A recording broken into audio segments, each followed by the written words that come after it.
88 referrals. Then we're going to talk about some special ed updates, and we're going to end our meeting today talking about the new IEP. So as you all know, our Russell Johnson, who was our state director of special education, is now our acting commissioner, and we're pleased to be sharing some information with you today about some of the changes in special education and what is not changing in special education.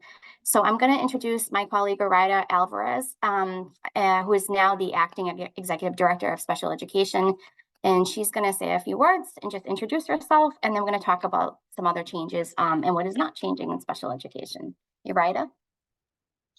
Thanks, Jamie. Thanks for the opportunity to be here today to introduce myself to this group. With the transition of Russell to the acting commissioner role, I will be sharing some special ed responsibilities with Jamie. My official title is Executive Director of Special Education, but basically I will be working very closely with Jamie and the rest of the special education teams and units within the department.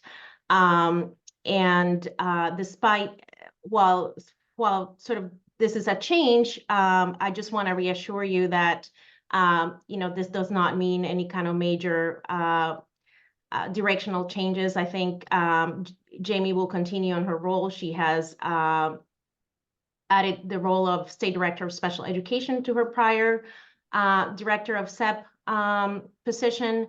And we'll be working very closely. And thank you for allowing me the opportunity to be here today, Jamie. Thank you, Arida. So as Arida mentioned, I'm going to continue overseeing my office, the Office of Special Education Planning and Policy Development, and I'm also serve as the acting State Director of Special Education as well. Vonnie Rastogi-Kelly is remaining in the department in her current role, so she'll still be in the Office of Public School Monitoring, and Barry will also remain in his role, and he'll be still in the Office of Public Problem Resolution, the Problem Resolution System. I do want to announce that starting on Monday, Janelle Roberts will be appointed as acting director of the Office of Approved Special Education Schools. So we're pleased to announce that as well. Anything else that you want to add, Arida, about our staffing before we move into the agenda today? No, I think you covered it. Thank you. All right. I'm just going to give you some updates on the general supervision work that we've been working on. And we're going to move to the next slide, which is the slide that we always look at. This is the puzzle pieces. And I'm going to talk about, we're going to move to the next slide that has the, these are the priorities that Russell's been talking about all year long with you. And I'm just going to give you a couple updates. So what you will be seeing soon is a new version of the conditions for assistance. You're going to need to review and have that signed to submit with your new application for your 240 and your 262 grant funding. So that should be coming and should be posted early May, and we'll also send that out to you via our emails. It'll also be in the May meeting, so you'll see that as well. But I just want you to kind of know that in planning purposes, you're going to need to think about that, particularly with the signatures from school committee. The data protocols, we've continued to work on that. Right now, we're focusing on our data protocols as it relates to significant disproportionality. You'll see more information about that next year when we start telling you more information about the data collection and any kind of changes that we're going to be making or any kind of clarification on that. But right now, we continue to work on our work as far as the data protocols, and it's internal work that we're doing on procedures. I'm just going to skip around a little bit. So we are, the OASIS procedures are going to be coming out probably in the next month or so. And you're going to hear an update from both Barry and Vonnie on the PRS and the PSM procedures in just a moment. Just want to mention the LEA determinations. You all know that those all already have gone out. We're in the process right now of already running the data and making some changes to the rubric based on some feedback that we received this year and next year. So you'll be hearing more about that soon. The technical assistance for the NIs and the NAs has begun. We brought on a vendor, and it's a multi-year award for the vendor. So this is just the beginning. I know this has started very late this year, but we're already on board. So next year, things will be starting much earlier in the school year. And we continue to work on our policies and procedures, and you'll be hearing a lot more about that probably late summer from us, including some additional resources for you that we'll be publishing. Moving on to the next slide, Martha. I'm going to have Vonnie take over. Yeah, thanks, Jamie. I appreciate this. So we have updated our public school monitoring procedures. We call them the integrated monitoring review procedures. They are posted on the public school monitoring website, and we will be working most likely over the summer to update our website. We know that that needs to be updated as well, so that will follow suit. Now, some key areas of revisions that we have to our procedures based on the feedback, and these are just really the high-level ones I wanted to mention today, is that we added a glossary of terms to our procedures. We kind of mirrored the PRS procedures for the glossary of terms. And we feel like this will help with the technical terms that we use. It'll be more accessible to students and families. We have enhanced our description of the family engagement work that we do within our monitoring, and it really won't be a change that you will see. It's just an enhanced description to really call it out in our procedures. So the parent orientation will be the same, the parent survey will be the same, parent interviews will be the same, and then we will be starting focus groups. We're going to pilot focus groups next school year, so you'll be seeing that. We might be one of the pilots, and we will be reaching out with more information on that. We also enhanced our description within the procedures regarding the monitoring of English learner students with disabilities. It won't look any different to you, but we really wanted to call that out. We had some feedback about, hey, what about English learner students with disabilities? How do you monitor for them? So we just enhanced our description with regard to the records we select and the classrooms we look at and things like that. And then finally, we already talked about this at one of our prior monthly meetings together, but we needed to clarify this in the procedures as well because we had some feedback. And that was noting any pre-finding corrections within the integrated monitoring review report for transparency purposes. So if we do have pre-finding corrections next school year when we roll out these procedures, that those corrections will be noted in the report as well. So we had some other minor, smaller changes to be made that we had some feedback on, but I just really wanted to provide you with a high-level overview that you will see that looks a little bit different in the procedures you originally looked at. And happy to take any questions in the Q&A. Thanks so much. Thank you, Bonnie. Barry?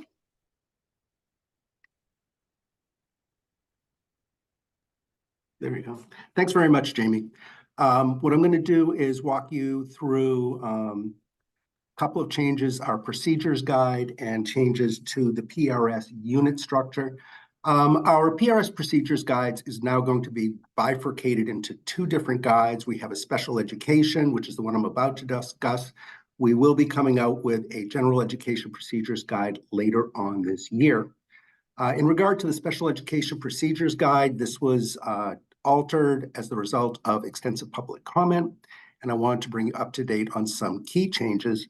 However, I do recommend everyone access the document and read it at full.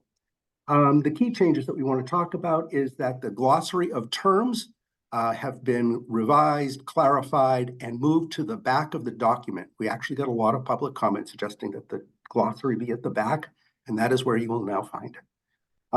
We got some public comment on the authority and jurisdiction of PRS. So to clarify that, we have inserted a link into the document itself, linking directly to US DOE guidance to clarify any questions about that. We have modified the complainant's rebuttal period to the local report submitted by the district. It used to be 10 days. It is now 7 days. That change is made to help us expedite the work and respond timely to complaints filed within the mandated time period. And finally, there are new requirements for complainants who believe that there is a factual error in their PRS determination. The complainant will have to meet those new requirements in order to trigger a PRS review of that decision. And if we can go to the next one. All right. So PRS is restructuring our unit.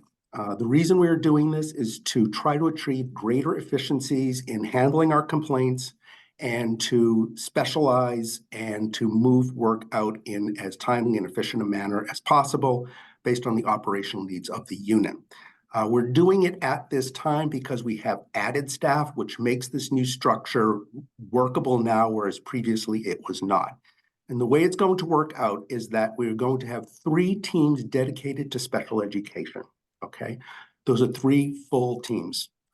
Those folks will be able to focus exclusively on special education-related matters. And in addition to that, we will have 1 general education team, again, focusing obviously on general education-related matters, bullying, restraints, and so forth, discipline. And we are going to have, and have had for some time, actually a corrective action team. So when a letter of finding goes out requiring corrective action, that complaint actually goes to that corrective action team that specializes in obtaining and approving corrective action to ensure that we get things completed within the 1-year timeline. So the special education teams are being regionalized. The reason for that is that the individual districts were not working out in terms of ratios of work. Some were extremely busy, some were not as busy. We've restructured several times, but we are going to be moving to a regional model. So your individual PRS specialist may not be the same over time. I know that this is, I mean, we're all very invested in a lot of great working relationships have been developed, but in order for PRS to function, we need to be able to move cases around. But you will be getting the same great quality work, no matter who you're dealing with. The PRS letter templates are being revised. That is to ensure they match up to the new procedures. And finally, the PRS compliance inbox, which previously carried the ending of doe.mass.edu, which has been obsolete for some time, has been updated. The new address is there. Just to let you know, on the procedures guide, that document is live and current and available on the PRS website and on links from any of the DESE documents. Happy to answer any questions in the chat. Thank you, Barry. Okay, I'm going to, at this time, I'm going to turn this over to my colleague, Victor Hernandez from DDS, who is Deputy Assistant Commissioner there. Sure. Good morning, everyone. And thanks again to Jamie Rada and everybody at DESE for having me this morning. This is something I've been looking forward to for a while, and we like to do these check-ins just to update people from time to time. Just before I get started, I try and stay away from abbreviations, but I'm very guilty. You know, working for a bureaucracy like DDS, we use a lot of them. So I will try and refrain from using them, but again, when I say DDS, it's Department of Developmental Services. And you'll see like T22, obviously that's turning 22. And EOHHS is Executive Office of Health and Human Services. That's the secretariat that DDS and other agencies like Department of Mental Health and Mass Rehab Commission and the others, we all fall into that. So again, I'll try and refrain from using abbreviations, but chances are if I do, it'll be one of those 3. So we'll try and work through that. Next slide. Great. Just real quickly, the agenda, as you can see there, we're going to go through the 688 process again, just to make sure that people understand it and know its importance, particularly for an agency like DDS. And also, I'm going to spend just a minute or two about 504 plans. And I'm sure you're probably wondering, what does 504 plans and the 688 process have to do with each other? But hopefully, I'll clear that up a little bit. Rare, but does come up from time to time. Next slide, please. Thanks. Just a quick review of the 688 process again. You know, it's a very important process. I'm going to talk a little bit about why it's important, particularly for an agency like DDS and an individual who's eligible for DDS. The 688 is the transition plan. It starts the transition process. It started when many years ago, in the 80s actually, when somebody would leave school and like, what's next? Families would kind of bring their loved one to different agencies saying, what do I do? Is he eligible for you? And things like that. What this does is it starts the connection with an adult agency. As you know, at some point in a IEP team meeting, the 688 referral will be discussed, and it'll be decided which agency people think would be the most appropriate agency that the student should be referred to, and the process begins.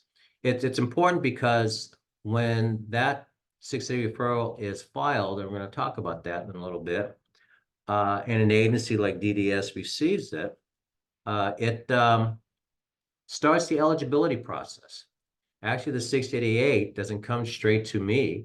Actually, it goes straight to the eligibility office for DDS. So it starts there. So that way, you know, a student is known to an agency. They start the eligibility determination process. And early on, the student, the family, the IEP team, they know if the student is eligible for DDS or not. And just real quickly, if the student is not eligible for DDS, it comes to me, the packet, I review it, and then I refer it to the most appropriate agency that should be the transitional agency for that student. So it just doesn't just come to an end. The 688 transition process continues on, and if it's ineligible for DDS or another agency, it gets transferred to another transitional agency. Through the 688, there's an individual transition plan, as you know, that is developed. And I'm just going to, at this point from now, to speak on behalf of DDS. A transitional service coordinator, if a student is eligible for DDS, will pick up the transition process for the student. They will initiate an individual transition plan, and that gets filed. The 688, all it entitles a student is to an ITP, individual transition plan. The services identified in the ITP are not entitled. It's really is just a vision, what the team visions the student would need when they enter adult services. And that's something that's difficult for families who have been living through the IEP process all those years, you know, making sure every I is dotted and T is crossed. And I'll get calls from time to time from families like, hey, you know, we had this hour-long meeting on a transition plan, and I get this 3-page document with no goals, no objectives. So we kind of walk our way through that, but that's in a very general term, that's what it is. The 6A process also is important because once an individual is found eligible, like for DDS, then we start looking at their adult services they're going to need. Is it a day service? Supportive technology, they're going to need housing. All those things we start looking at, so we at least try and plan for it. For DDS adult services, begins at the age of 22.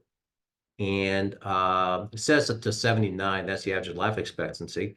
But once somebody's eligible for DDS, they're eligible for life. That's a little different from other agencies. The other agencies where it be a rehabilitation agency where they the person meets certain goals and they move on. DDS is not the case. They're eligible for life. So we have them for life, and that's why it's important that the earlier we find out about them, we can at least begin to look at what kind of services they're going to need. Also, the 688 process is important because DDS receives special Turning 22 funding from the legislature. The legislature has been very, very committed to this. During both administrations, the Baker administration and the current Healy administration, Turning 22 funding is highlighted. Governor Baker, when he would release his budget, he would highlight 3 things, and one of them would be the Turning 22 funding. So it's very, very important because when we can show how many people we have in our Turning 22 class, it can generate a certain amount of money. And it took a while, but a lot of visits to the State House over the years. But I can tell you the legislature understands Turning 22. So we're very, very fortunate to have the support of the legislature for that. Next slide, please. Okay. This just shows the numbers, the Turning 22. You know, about 10 years ago, and we had about 800 people in the class of 2012, almost 800. Sorry, 2014. When I first started working on Turning 22 for DDS, The class, as you can see all the way back, was around 500. Well, the numbers have increased since then, as you can see, to over 1,300 in this fiscal year. Next fiscal year, we're looking at already, it's trending over 1,400. You can see a jump in 2017 to 2018, because that's when we started to include folks with autism. As you know, in 2014, there was an autism omnibus bill, which covered a lot of things, but one of them was with certain guidelines, folks with autism were eligible for DDS services. And that's the first time in the history of the Commonwealth that folks with autism had a place in state government. So that's when, as you can see, the numbers started to increase. And as you know, I need to tell you this, the numbers of folks with autism identified as being on the spectrum have been increasing over the years. In 2018, when we started to include people with autism in our 2022 funding, about 1 out of every 5 folks were on the spectrum. This current fiscal year in 2024, it's less than 1 out of every 3. 1 out of every 2.8 actually of folks on the 2022 class is on the spectrum. So that is pretty significant. Those numbers are not going down. So anyway, our 2022 class continues to increase. Those folks with autism showing up in our roles continues to increase as well. So that's just to let you know that through the good work of everybody here, submitting the 6 to 8 referrals, getting that process done, we're able to reflect the need for the funding. Next slide, please. Just a little bit about the process, which is important, as you know. It's only the LEA, you folks, can submit a 6 to 8 referral. I can't do it. Jamie can't do it. If they're in a residential school, they can't do it. The parents can't do it. It can only come from the LEA. And we really ask that it be done hopefully around the age of 17.5. The age of 17, keep it simple. Why 17? Because at 18, age of majority. And at least at 17, we can still do it when somebody else can do it for them and give the approval. But at 18, sometimes a student may not want to go through this process. There's a lot of folks who, really don't want to be associated with DDS because they, aren't really comfortable with the name and everything associated with it. But at least at 17, we can begin the 6 to 8 referral process. And as you know, initiates the eligibility determination process. So hopefully by the age of 18, they've been found eligible for DDS. And remember, once you're found eligible for DDS, you're eligible for life. So even if at 18, they say, see ya, I have nothing to do with you, we all know at some point in the future, they're going to come back. And at least we know them, and we can reconnect them again with one of our 23 area offices. Again, I went over the planning process for that, but there's a transition coordinator in each area office. It initiates the eligibility process, and we start working on all that good stuff. Next slide, please. Okay, here's the 2022 budget. I just kind of want to go over quickly. As you can see, actually, for many years, the funding we received for the first year appropriation, that's when they turned 22, was around $7 million early on. Now it's a lot of money. $7 million is a lot of money, but that didn't even cover 30% of the cost. And then again, as the enrollment began to increase, you can see in 2018, we started receiving more money.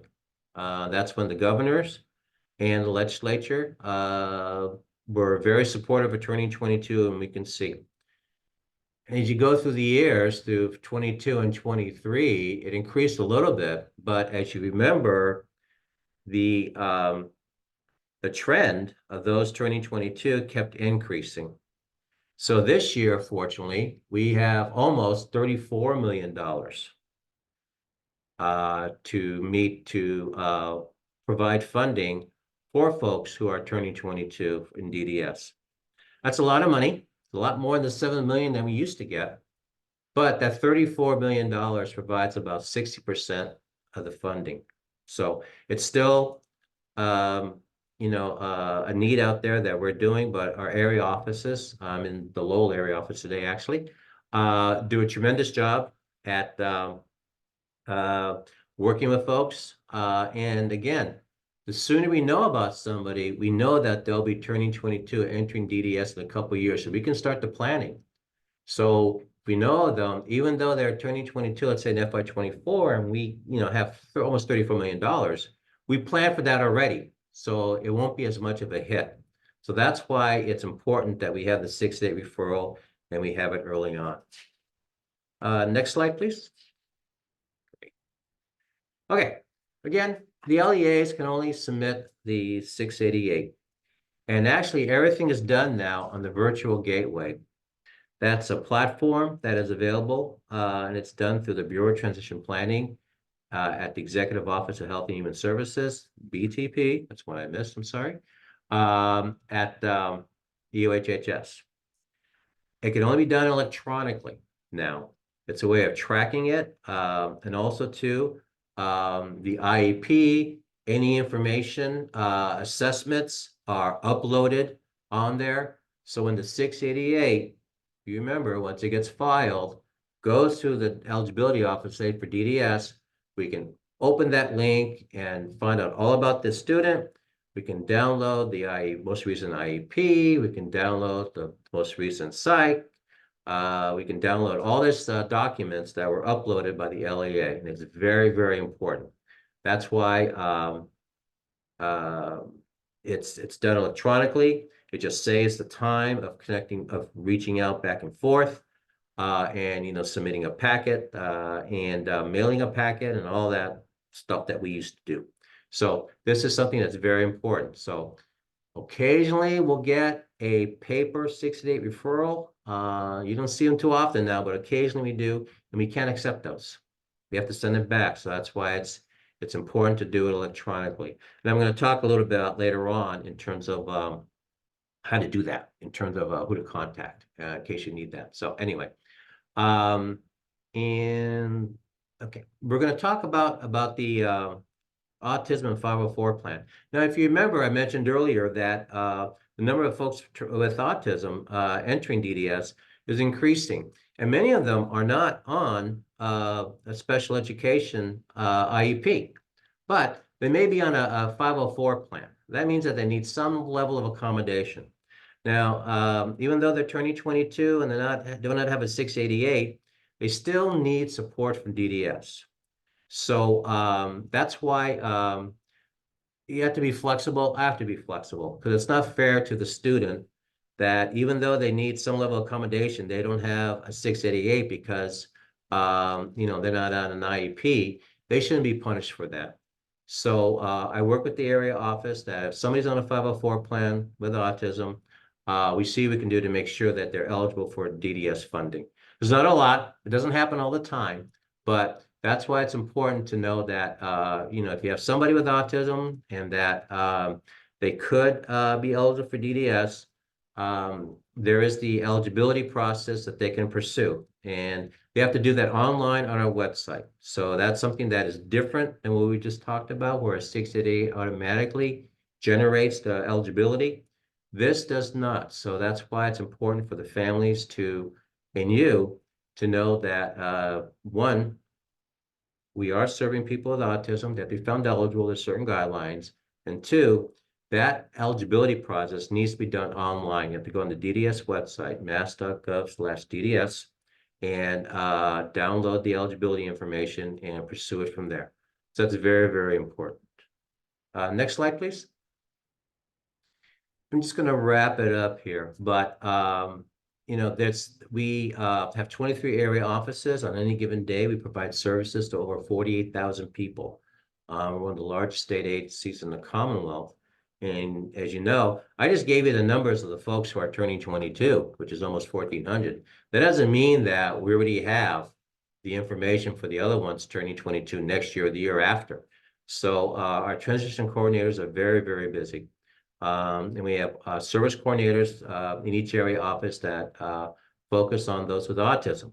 And they are also, involved in Turning 22. So we meet on a regular basis. I work with the regions, each particular region.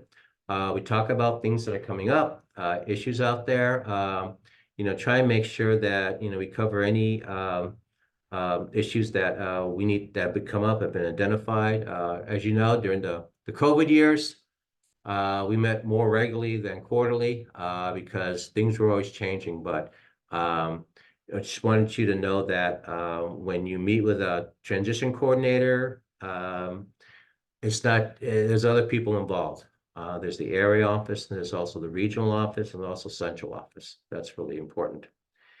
And also, we work collaboratively with our friends at DESE and other EHS agencies. Department of Mental Health, Mass Rehab Commission. If something comes up with on an educational level, then we need to talk to our folks at DESE. DESE, I just can't extol enough how terrific working with Jamie and her team during the COVID years. It was just an amazing. We all were flexible, and we all did what's best for the students. So I commend. I really, it's been a great relationship. We also work with other agencies within EHS, like Department of Mental Health, Mass Rehab Commission, Commission for the Blind. So that way, if a 688 comes in, we connect with each other just to make sure that there's something that another agency may not be able to provide in terms of services. And we all meet on a regular basis as well. So, we try and eliminate the silos as much as possible, but, the effort's there. Next slide. Okay. Yep, just wrapping it up here. Again, any questions about anything, you can contact me. And if you have any questions about the virtual gateway or the electronic 688, that's the email address to submit. So any questions for that, send it to them, and I'd be happy to answer any questions in the Q&A section. Victor, before we move on to the next session, quite a few questions about students that are in their diploma before they turn 22 and about services and when services would begin. Can you talk a little bit about that? Sure. Yeah, I was anticipating that question. It happens, that somebody who either during the diploma or do not have a guardian and just sign themselves out of school. One, if they're DDS eligible, we provide something. It may not be everything that they need at the time, because sometimes, remember I talked about how we try and plan? Well, we may think Victor's going to turn 22 or stay in school till 2026, and we just find out, hey, Victor just signed himself out. But yet we haven't allocated any money for him and things like that. So, planning is important, and that's why it's also good that if a school or a teacher, has an idea that Victor's going to be leaving school, let us know. Because sometimes we don't know until the parent calls us, 2 months later. Oh yeah, Victor left school 2 months ago. He's been hanging around the house. What do I do? That's sometimes how we first find out. But we try to provide something.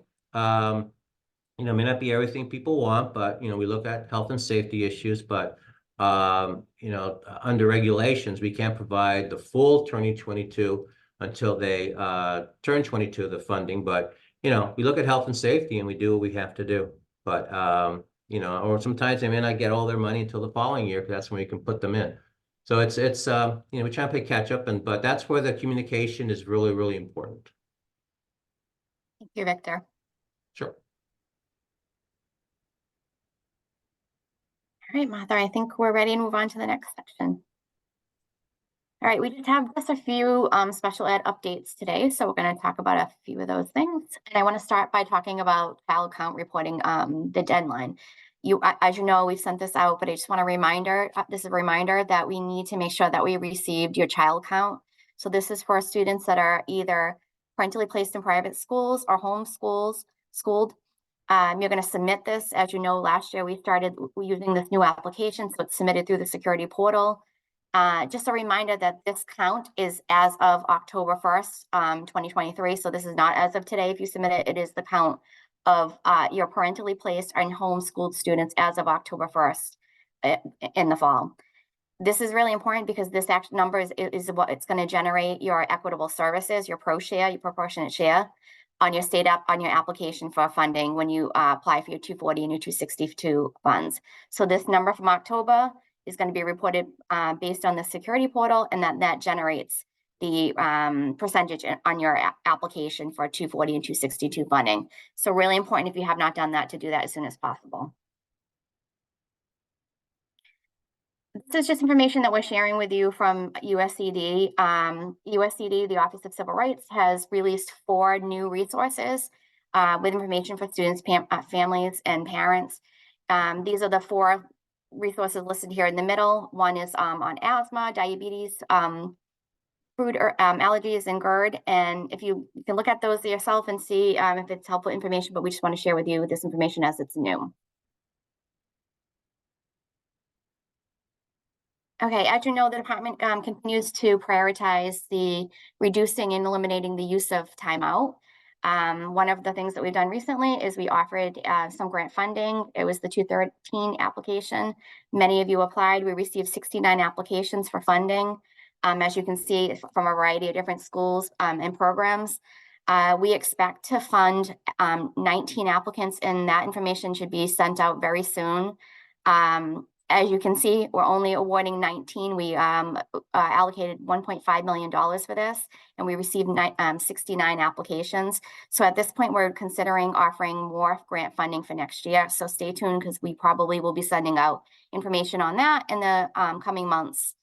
Again, you should hear if you're one of those 19 or if you're one of those 69, you will hear something from us soon on this. Okay, the new IEP. I want to start before I forget to kind of announce the big information that everybody's been asking. Everybody's been asking me the question about what is the actual deadline for transitioning over to the new IEP. And I know many of you have already done it. Many of you have plans of starting at the beginning of the school year. But Russell and I have decided that we want to make sure that everybody is transitioned by Thanksgiving. So at some point soon, your writer and I will be sending something out in writing that will provide you with that information in writing, that we're expecting all districts to have transferred over to the new IEP by Thanksgiving of next year, so 2024 Thanksgiving. We realize that just to remind you that this is a process, so it's not going to mean all IEPs are happening at the same time. You're going to continue to update them based on the annual meetings or new initial evaluations. But by Thanksgiving, all districts should have transferred over into a system where you're moving towards all of the IEPs in the new IEP format. Again, that will come from us in writing. Before the transition, Russell had sent out some information on a survey as far as like what the needs were from various stakeholders, administrators, educators, advocates, all of you as well, as it relates to the IEP and training that we might be doing moving forward. So we received, quite a few responses from various groups. So administrators, educators, advocates, and others that fall into the other category. We received some from higher ed as well. And I'm just going to go over a little bit of some of the information that we saw and talk a little bit about some of our next steps. So if you look at this this graph here, you can see that this is the aggregate of all of the responses. So this was 447 responses. And as you can see, the top thing that we received as far as feedback of what you all want as far as more training from us is just the complete overview of the new IEP. And when I get into the breakdown between educators and advocates, you'll see that there's a little bit of a difference, not a whole lot, but a little difference in how these options kind of came out as far as the ratings of them and the priorities. Next area is goal writing, and then accommodations and modifications. So those were kind of the top 3. And you can see based on the chart here, you can look at this, you have the slides to see other areas as far as what people felt were priority areas as far as more training and resources. So this is the aggregate for anyone that reported as being an administrator or an educator. In this section, you'll see that the priorities were goal writing, again, the overview of the entire IEP, and also looking at the present levels section and looking at including strengths-based approach to the present levels. Slightly different on the advocacy side, so we'll look at the next one. On this one, again, the overview, looking at goal writing again, and transition planning. This slide here just gives you kind of a side-by-side if you want to look at each of the different areas and how educators versus advocates kind of scored these areas as priority areas.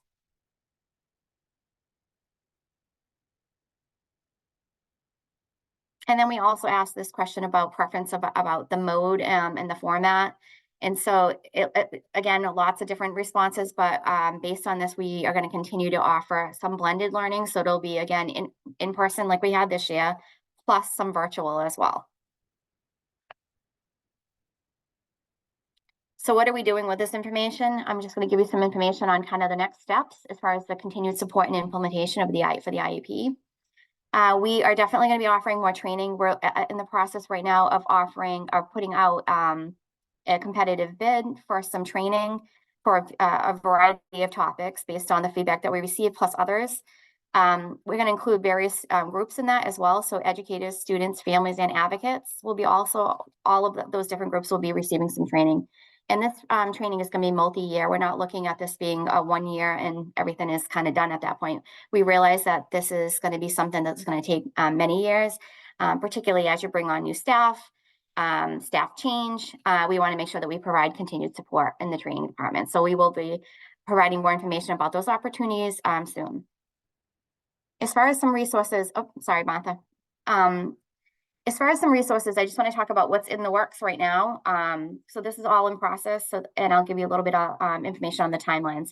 So we have the first three things: the quick reference guide for supporting English learners with disabilities, the quick reference guide for transition planning, and discussion questions for getting ready for my yearly IEP meeting. These three resources will be ready for the next meeting that we have in May.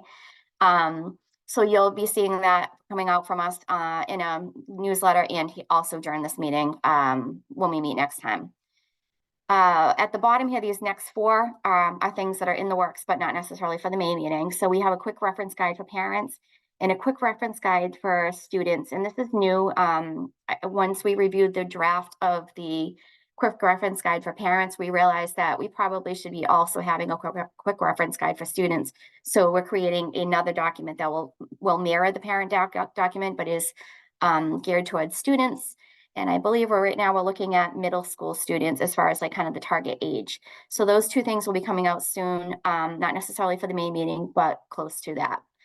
The other next thing is the high school IEP. We have updated that sample, and we'll be updating the website with that soon. So there'll be an updated version of the high school sample IEP. And I think you'll find, and we'll talk a little bit about this when we actually post it, but I think you'll find that there's a lot more information about transition planning that might be helpful for your planning as well. And then the final thing on this list, we're in the process right now of doing an assessment of all the remaining IEP forms to determine next steps. So the required and all the optional forms, we're in the process of looking at all of them and making decisions on what will be updated and what type of updates, whether it'll be significant updates or not. I've already mentioned, I think, in a couple other meetings that we will be updating the progress report, and that will be a pretty significant revision to the progress report, given that the IEP looks different. That will be coming. For now, we're telling everybody to continue using the progress report that we have posted, but that will be coming. And Martha, we're just going to go to the next slide. This is just the current list of everything we've updated to date. So again, this will continue to be updated as we update new forms, but this is the current list of all forms that have been updated.